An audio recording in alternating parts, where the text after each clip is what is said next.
Welcome everybody, this is our next episode of the Montana Business Blog. I'm Joel Silverman, Silverman Law Office here. Please look us up. You can either find us at Silverman Law Office, mttaxlaw.com for the videos, or on our YouTube channel. Please like them, spread the word. We are doing some amazing interviews here, and today we've got Tiffany Lach. Tiffany owns 4 different restaurants here in Bozeman. She is a serial entrepreneur. Even I'd like to say she's self-described, but I kind of threw that out to her as a question after she kept telling me about her history. And Tiffany, thank you for joining us today. Oh, thank you. Honored to be here. Well, this is fantastic, Tiffany. I would love to have you tell us, what is the first ever drove you into business? Oh, wow. That's a really good question.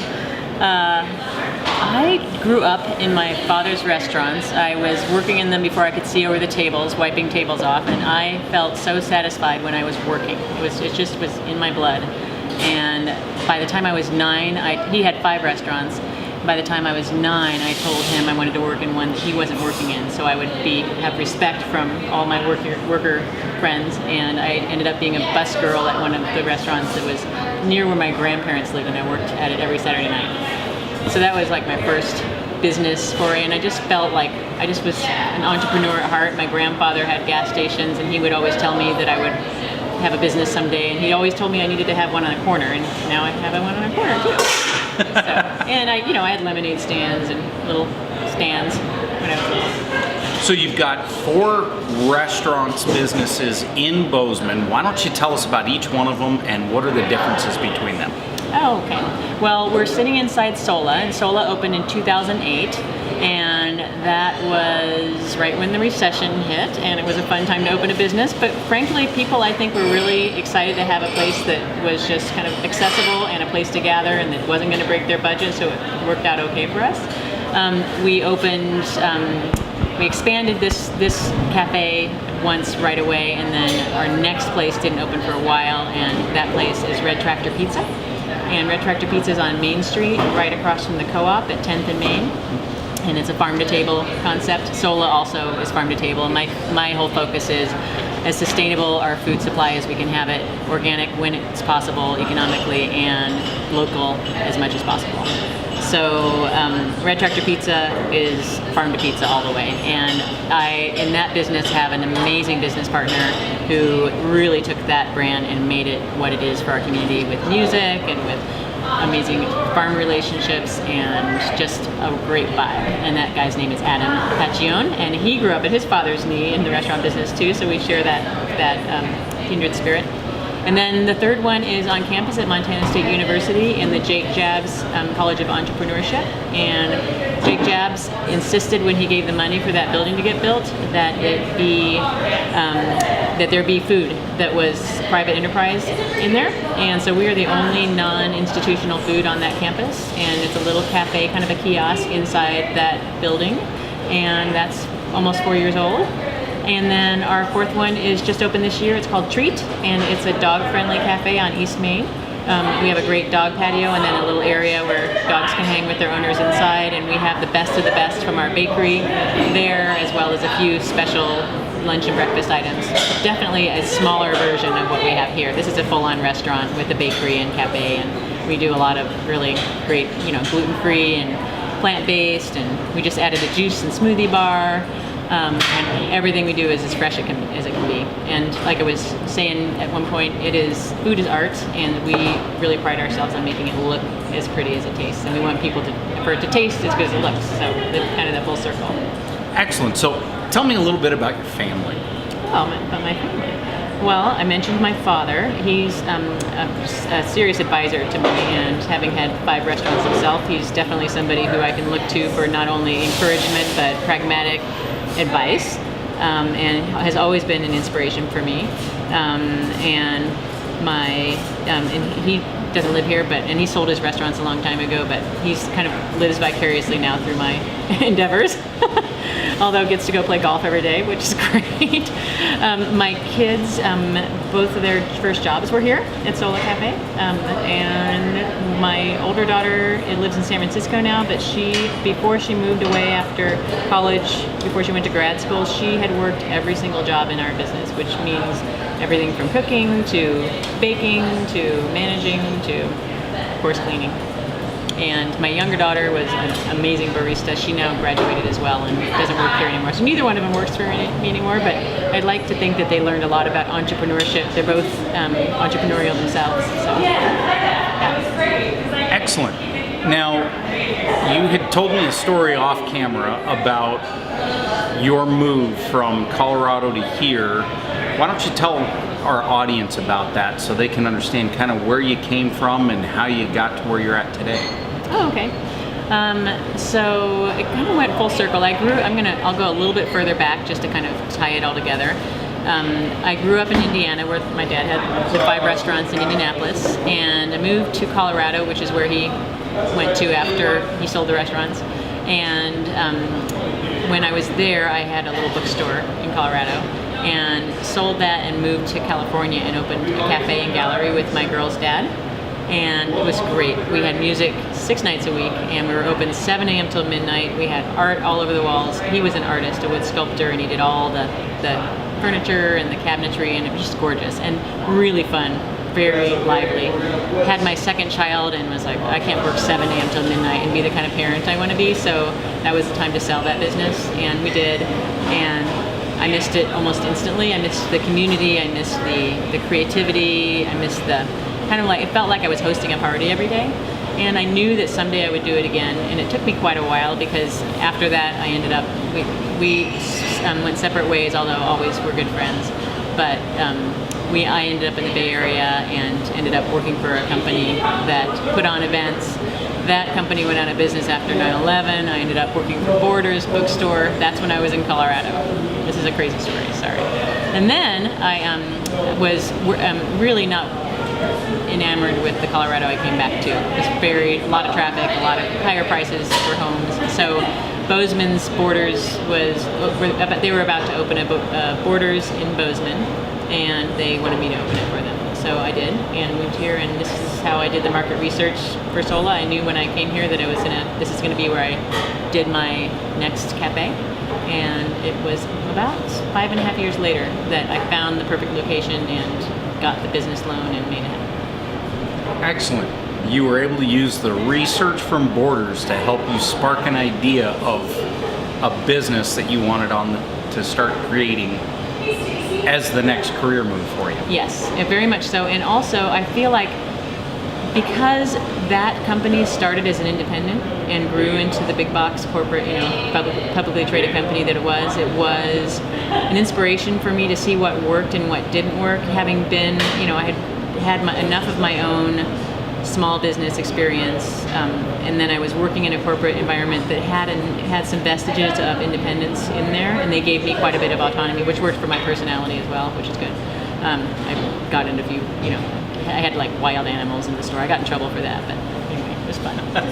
it all worked out. I was in Montana, so anyway, what was my point? My point is that it was a good education, and I got to know the community. I had a lot of latitude to work with nonprofits and really and kind of use some of the Borders resources to help the community become to help.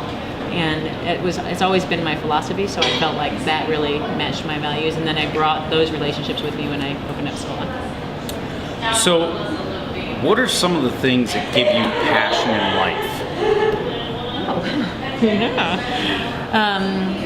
People give me passion, and not just the fact that they exist, but helping people and helping people improve their lives. Not only just making their lives nicer by giving them a nice treat, of course, but making the experience. I always say that it's not really, what we do here is not about food. I don't get up every morning and go, I have to make the best food. I get up every morning and go, I want to make people's experience of living better.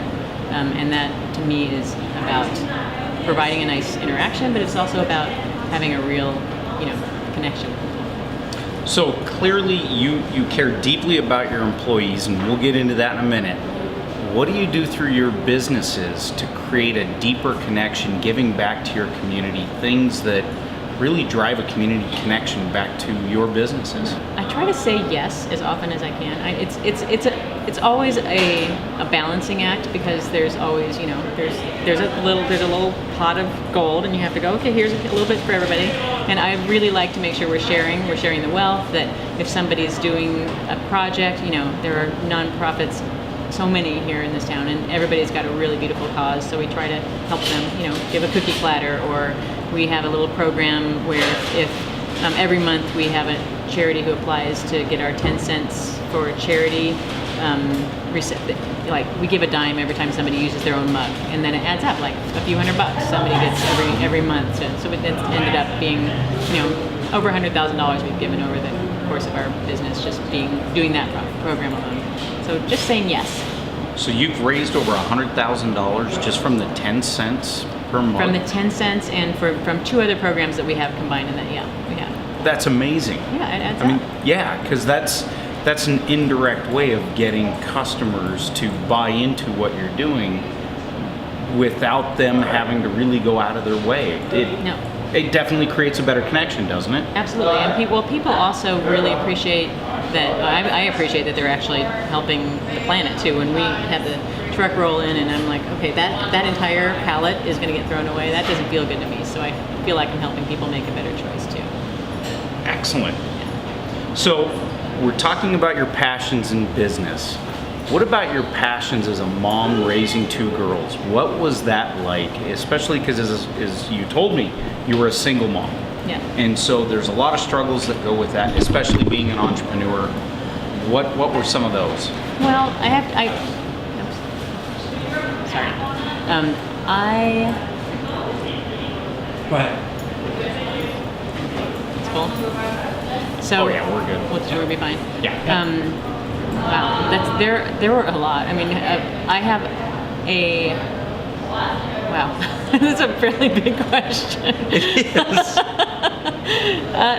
One of the things I'll just kind of look retrospectively. So I'm really proud of my daughters, and I'm really proud of how they grew into who they are now, and they're really whole, like rounded, caring, centered women. And I feel like they're carrying on things that I was teaching them without really realizing. I mean, of course I taught them by my actions, and they were watching me the whole time. And that's the thing that's the most kind of cool, is that all these things that I really took parenting seriously. When I was a young parent, I read so many parenting books, because I wanted to know what's the psychology behind all this parenting, what am I doing, and I also didn't want to screw them up. So I was like, I really wanted, but I wanted to do it consciously and well, and I feel like all that, and then you have to just throw the book away and do it, and that is what happened, and they're great, they're amazing. So I'm just blown away by that process, and I feel like you just have to always be talking. We would have family meetings, and we would write down our complaints about each other, or our challenges in life and what's going on in their social lives and mine. And I was pretty transparent with them when things were hard, and I think that it was really, it's still our relationship today is really strong, but with all of us, and they're best friends, and that makes me so happy. And just to clarify, also, I had well into my time here. I mean, there is now, you can see the ring on my finger, that single momming did end, and I did have a wonderful person, Phil, who's a professor at MSU, was a part of my life and their lives. So, and their dad was always a part of our lives too. So, yes. And so, when you get remarried, because so many women have been through that same spot in the entrepreneurial world, how is it bringing in your spouse now into a business world that you've been in your whole life? Well, one of the things, I think because I had my history with Edwin, the girl's dad, and us having been business partners in the Green Dragon in Santa Barbara, I knew what worked and didn't work in that relationship in the business, and it was certainly a different relationship, but I had the lessons from that. And I think the biggest one was there is no overlap whatsoever.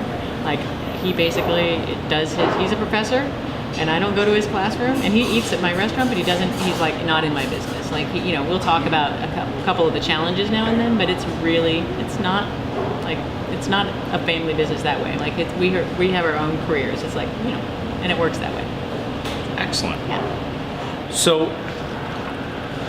it would be easy to say for anybody in your world, well, I'm in the food business, or I'm in a little two-word type business. Mm-hmm. However, that's really not the type of business any of us are really in. We're in something that's deeper. How would you describe that? The deeper part of it, well, it kind of goes back to the people that I mentioned earlier, and I say this, I think I started this thought earlier, but what we're doing is we're providing food, but we're actually providing an experience, and we are giving people a chance to commune with one another, whether it be one-on-one or whether it be a group. Say there's a nonprofit or a business idea getting ideated at one of our big tables, and there's just things happen when you're sitting and gathering over a meal or a cup of coffee, and that's the experience we're providing is that, and I think that's what we do every day. The food has to be amazing, but it's truly that's why we don't. Otherwise, we just go to a vending machine. We want to have that experience of community. I love that answer because it's so easy for so many business people to say, oh, well, I'm in the restaurant industry or I'm in the law business. Mm-hmm. That's not the business any of us are in. And it seems to me that too often we get caught up in that little two-word snippet of what business we're in, and we forget about what business we're really in. Yeah. So I love your answer. That was fantastic. So you at one point you're out of the business, and then you're thinking about coming back in after you've been at Borders. What really drove you back into this business? You clearly have a passion for this place. Well, there were a couple things. One was when I sold the Green Dragon in Santa Barbara, I didn't feel like I finished. So right after we sold, my baker, who had been baking for us the whole time, she and I went into the wholesale baking business because now that I didn't have, I didn't want her to sell. She had an exclusive with me while she was baking for me, but then we said, hey, let's do this all over town. So, and that was a short-lived, there was some situations with her health where that didn't get to last very long. But I learned that side of the business, the baking side. She taught me a lot, Trudy. What I did when I left that whole, kind of put the food aside for a while, is I felt like I hadn't finished something that I started.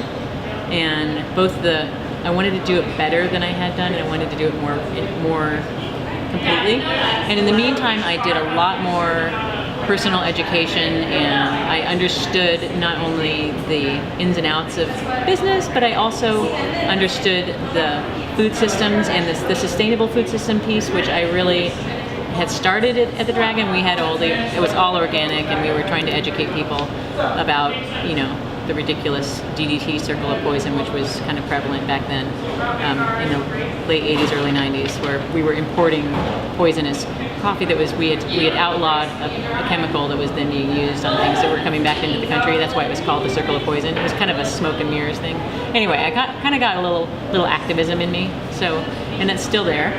So, and that's why I went, down the road of going, I want to make sure that we're doing, our footprint in this industry is as tight as it can be. That we use our sourcing as aware in our sourcing as we can be. And when we opened, that was pretty challenging because there just wasn't as much available to us. But it's what drove me back into it, was that I wanted to do it better, and I also wanted to do it. To me, business is art. It's my palette. So, yeah. Fantastic.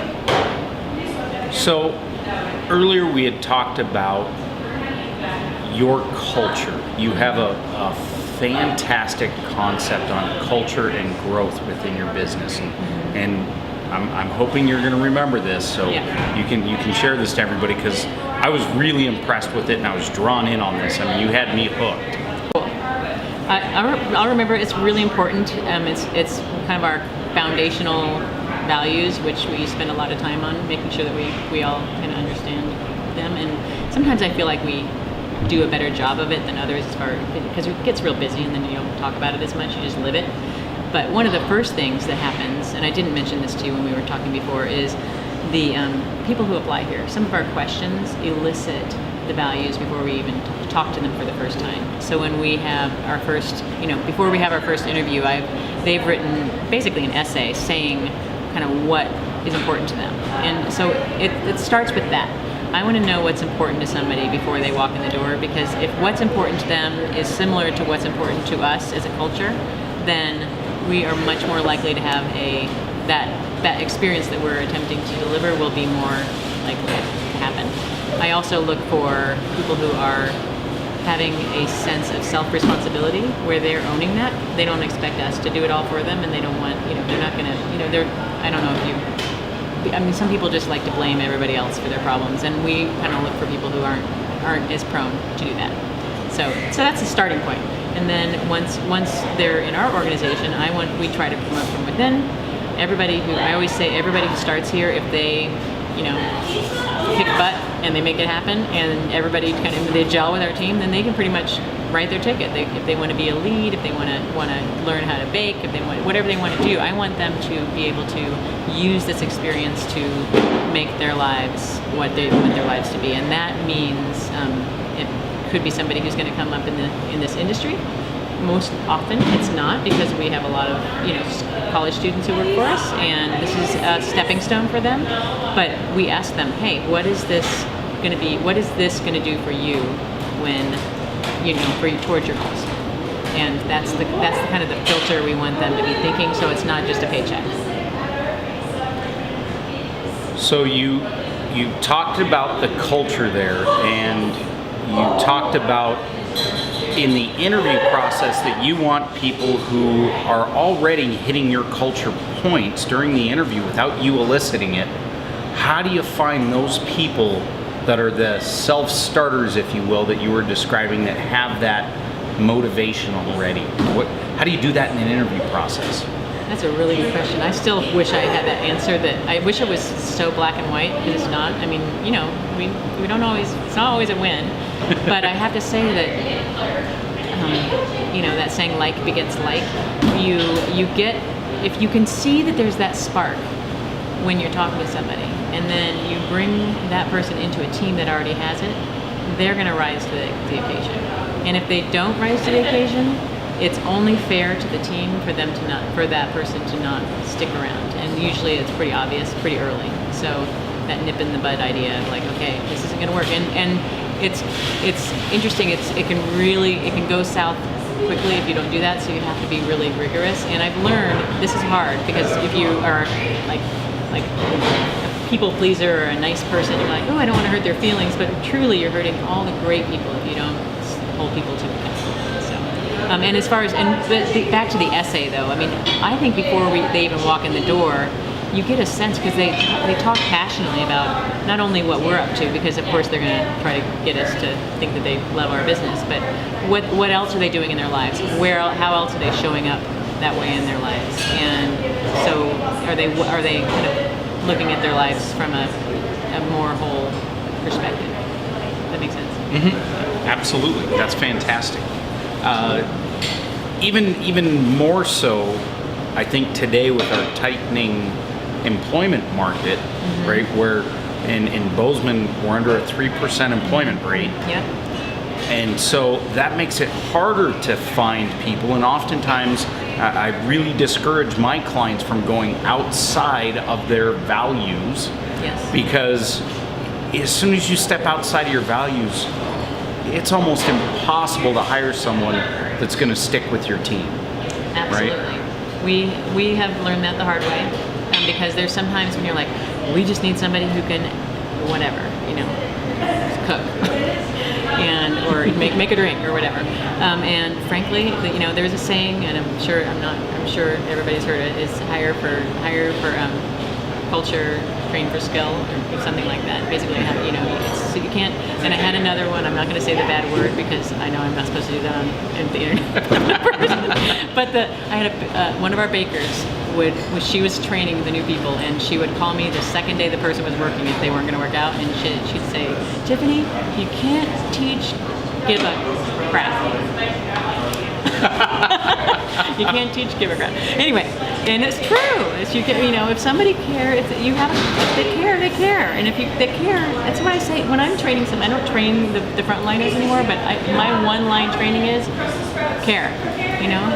Just treat the person like they're your grandma or like they're somebody you just deeply cherish, and then make the right choice. You will never get in trouble with me if you've made the decision from that place. So you've got 4 businesses here in Bozeman. Most people would think you're running yourself ragged. There's no way you can sleep because they run one business and they can't sleep. How do you find your self-center in your operations if you've got so much to balance? It's a moving target, and I can't say it's always pretty at all. It's very stressful. You know, there's a lot riding on just everyday decisions. But I have to say, first of all, I would not be able to have 4 businesses if it wasn't for the amazing people at every single one of them and making them happen. And that is just mission critical. But I think part of it is, and this was over the last, I don't know, maybe 3 or 4 years ago now, we got to a point where it became very evident that you can't, that I had to really learn how to respect the organizational boundaries. And so when I walked in, people didn't, I'm nice, but I still I want things a certain way. So I really had to learn how to, talk to the people who are actually running that store or running that shift, and talk to them about what somebody else, one of the employees, is doing. Because otherwise, first of all, they're petrified when I walk in the door. But more importantly, I need to empower the people who are empowered and who are given that power. And that shifted what was happening inside my head. I was able to shift, and it was not an overnight thing. It was actually, sometimes I'd have to have a talk with myself before I walk in the door and say, okay, you're not gonna talk to you. If you see that there's glass with fingerprints on it, you're not gonna actually walk in the door and point to it and tell somebody to start cleaning the glass. That's not gonna happen. I'm gonna come in and then I'm gonna make a little note, and then later when I'm talking to the manager, we're gonna say, hey, and we'll go over the possibilities that there could be some other procedures in place, and then we kind of come at it from a systematic way rather than whack-a-mole. Excellent. And I'm also guessing that by giving other people in your team that sort of responsibility, it gives you more freedom. Yes, ostensibly it does. It does. But it also, it gives me, it makes room in my head for, which is actually kind of dangerous because I'll probably come up with another business idea. But it makes me focus on the things that I really should be focusing on. So, yeah. Excellent. So, we were also earlier talking about books. You're a voracious reader, although now turned to podcasts and Audible books or all of the above. iTunes, however you want to call it. I don't believe any one of us are born as business people. We learn it as we go. Absolutely. Right? And so what are some of the things you've done, books you've read, podcasts you listen to? If you have a coach, how do you make yourself a better business person? I kind of do all of it. I think that I always say I don't have my MBA, but I have my MBE, my Master of Business Experience, and School of Hard Knocks. I do. I read constantly. Sometimes I probably read too many books because it's hard to pick. But I am inspired by other people's stories. Bo Burlingame, Small Giants is one of my most favorite books. He writes about small businesses who make big impacts in their community, and some of my favorite mentor businesses are written about in that book. Great book. And Jim Collins, of course, just inspiring. I've read everything he's written. It's wonderful. I take it you know him. Yes. Yeah. And some management books. I really like more of the personal growth, hybrid management books, because I do believe that managing and leading, more importantly than managing, is it's not just a manage. It's not trying to get somebody to do what you want them to do. It's actually getting them to have a different reflective experience, examined life, kind of thing, and to get that conversation going for them I think that's my job. So, Built to Last is my favorite podcast. I was mentioning that to you. It's one of those. It's an hour podcast that I think it airs on Sundays, but it's wonderful. It's always filled with inspiring stories about people, entrepreneurs like Howard Schultz from Starbucks, which is, you would not know that he was in my shoes at one point. How they get to where they are now. Very inspiring. Just Cliff Bar people and just tech companies, just people who started out bootstrapped themselves into, or not. Some of them didn't bootstrap; they started out with funds right away. But we all deal with very similar issues, and to have that. And I get together with fellow restaurateurs and business owners in this town. I've been in entrepreneur circles in this town. I have a national community of not industry. None of us are in the same industry, but we meet once a week with a coach and we talk about specifics about, it's more organizational psychology and how do we deal with managing managers, which is my learning curve right now, is dealing with, okay, I don't get to talk to the employee. I have to talk to the manager. How do I get them to talk to the employee the way I would talk to the employee? And that's a new thing to learn. So 2 quick things here. I think that podcast is How I Built This. How I Built This, yeah. Okay. Yeah. Because you had said Built to Last, which is the book by Collins, but that's okay. That's why I wanted to make sure for our viewers. Thank you. Yes, let's fix that. So the podcast is How I Built This, and then Jim Collins is Built to Last. Yes. Fantastic book. Yeah. You also mentioned a book, Mindful Leadership, in the Psychology of Leadership, because I think too oftentimes we are not focused on the psychology of business, because we want to say, oh no, not me. I've got this. I understand what I need to do, and we forget about the psychology of what we're trying to do and trying to accomplish. Yeah. Why don't you give me a little bit about that?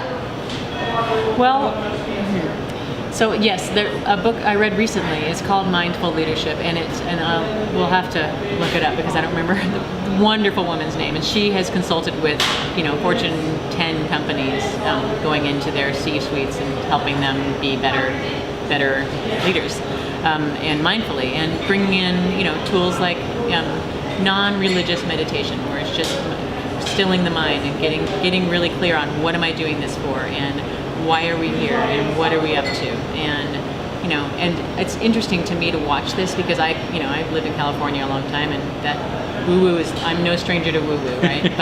but there's the foundation of that does not need to have anything to do with religion or dogma. It is just about being real and being quiet enough inside to actually make good decisions. And that's, I like to think that we are spending some time with our, we don't meditate as a staff, but I certainly support it. I think it helps everybody be a better internal, have a better internal life.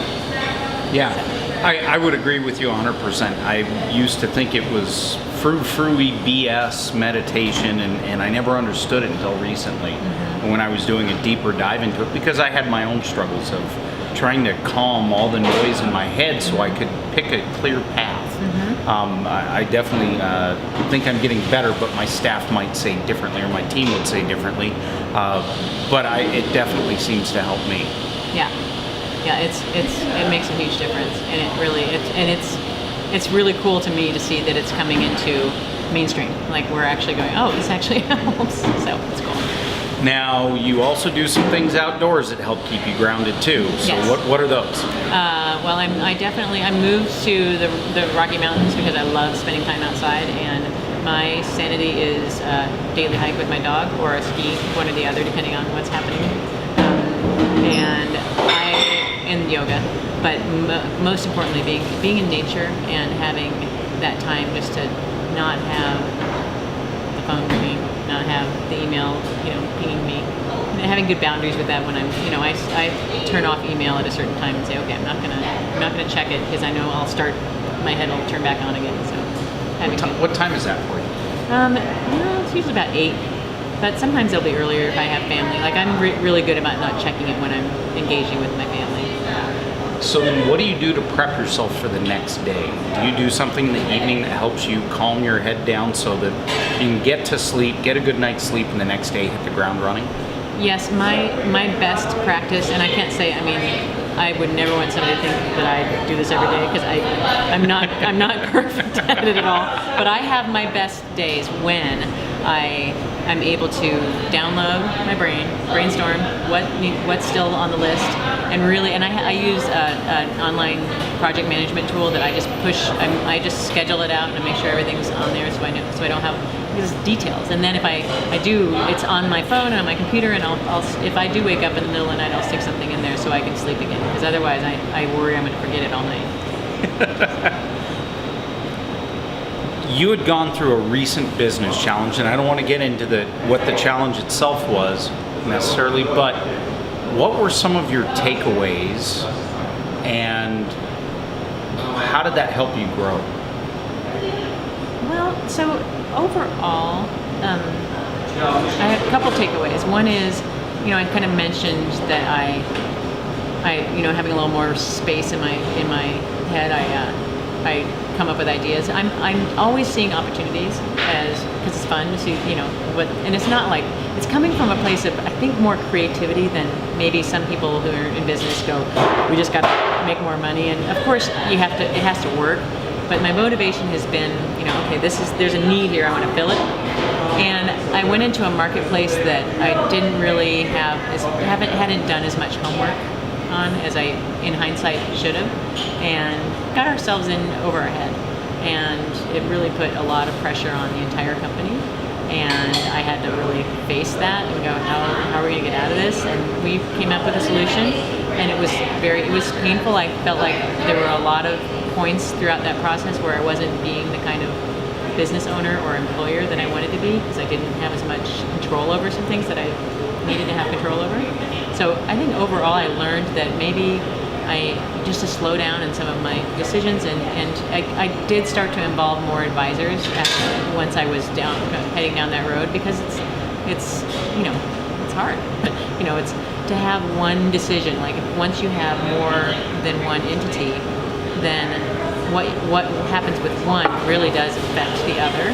And I, in my optimism, wasn't really as clear on what that could have been as it might have been, as I could have been. So I think that I learned that the hard way. But it also shows you that you can, I hate to use the word fail, but you can fail and still come out on top with something from it, right? Yeah, and on top, I think that's one of the things that I had to realize, that, because it's, failure is something that, most of us try to avoid.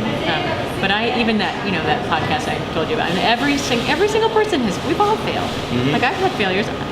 Frankly, Red Tractor Pizza was born of a failure, because I put a little retail shop in there before that didn't work, and a retail bakery counter. It was just a bad location for what we were doing, and I already had a lease, and I was like, well, we need to just do this. So we turned it into a pizza place, and it's great. It's extremely successful, and people love it, and so that's wonderful.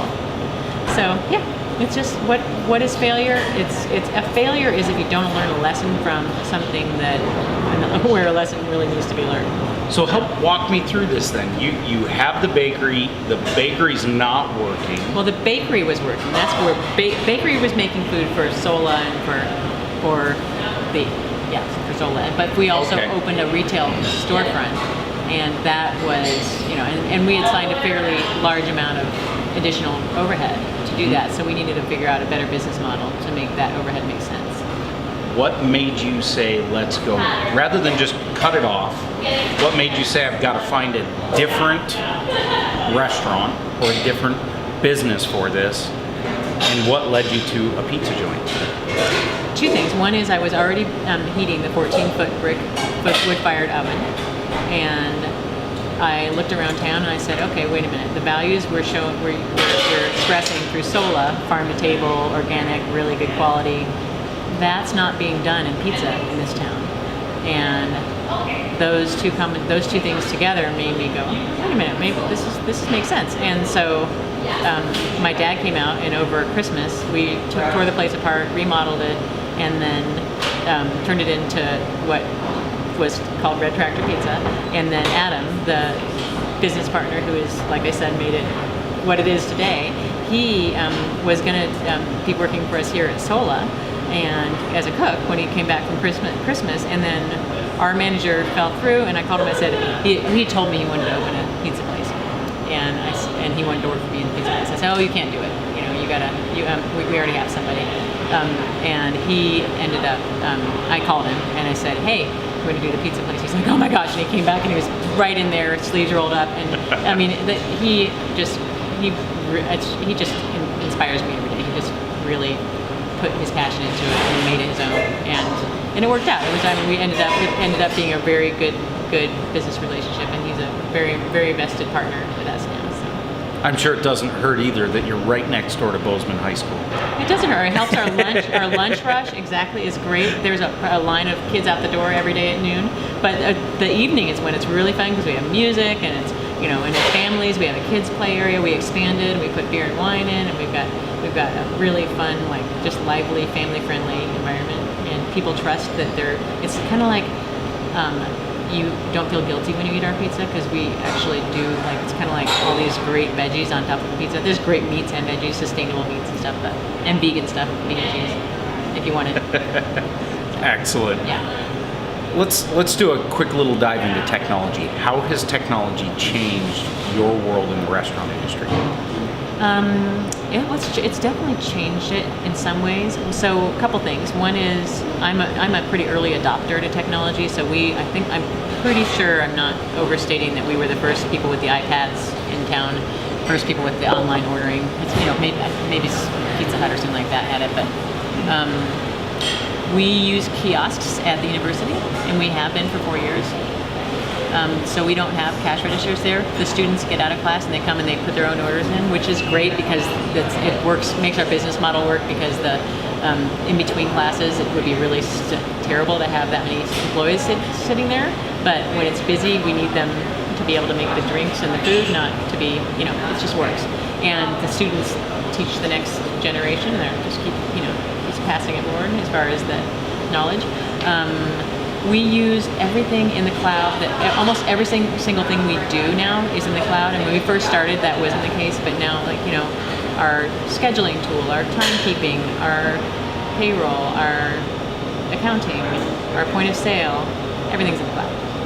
So that helps us be able to see what's going on at any given moment. So, other technology, I don't know. Probably more. Yeah, that's excellent. What about social media? How has social media affected your business, or how has your business utilized social media to improve it?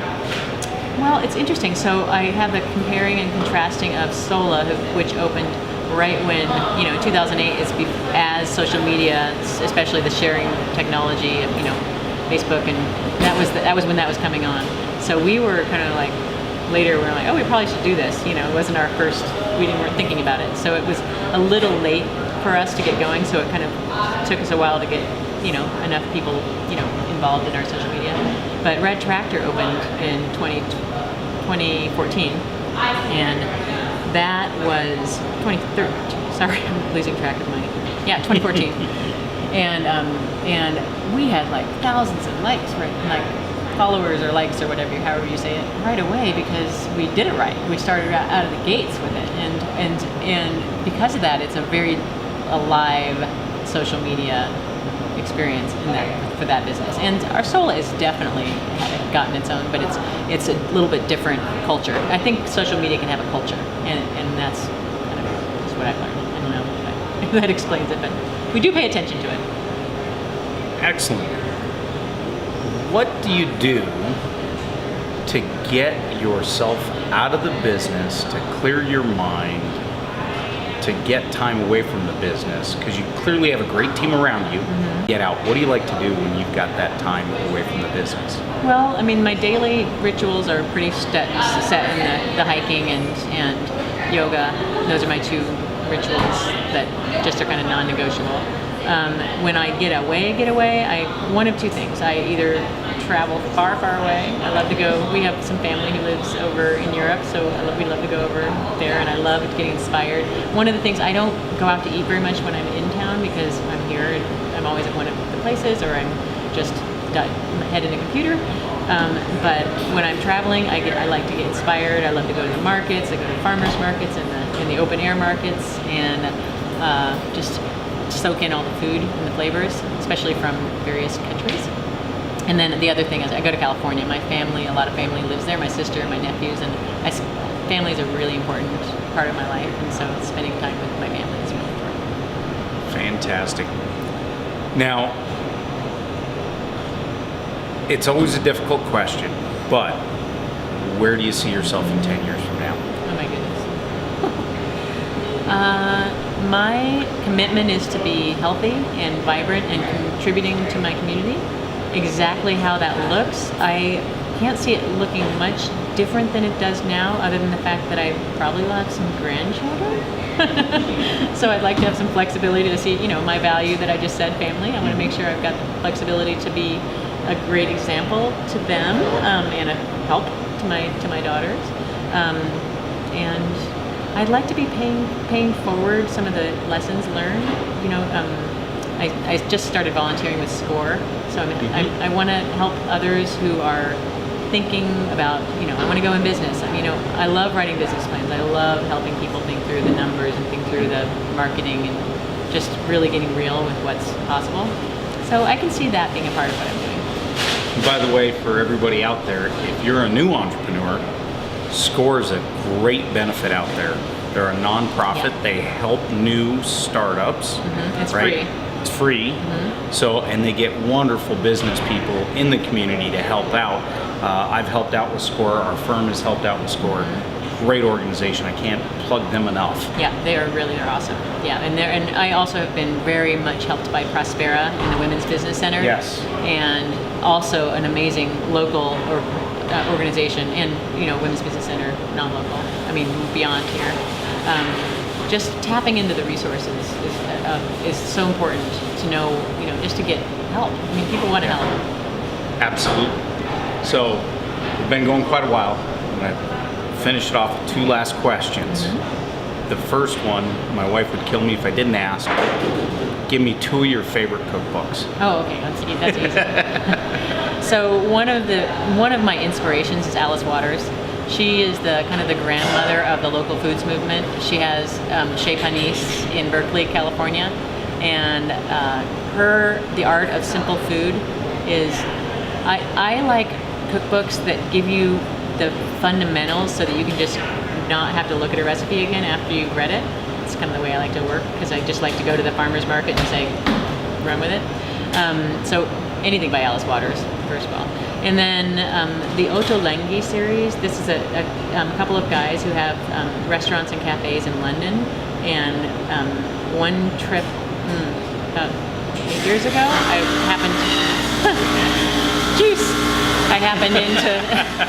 happened into that shop, and it's just beautiful displays, and their cookbooks are amazing. So, and I think they have 5 of them now. The Ottolenghi, Plenty is a really, really good one.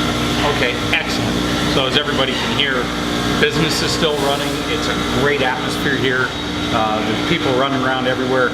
So last question is, any last parting words for our audience out there? Anything that can help somebody getting started in business, or who's been in business a long time?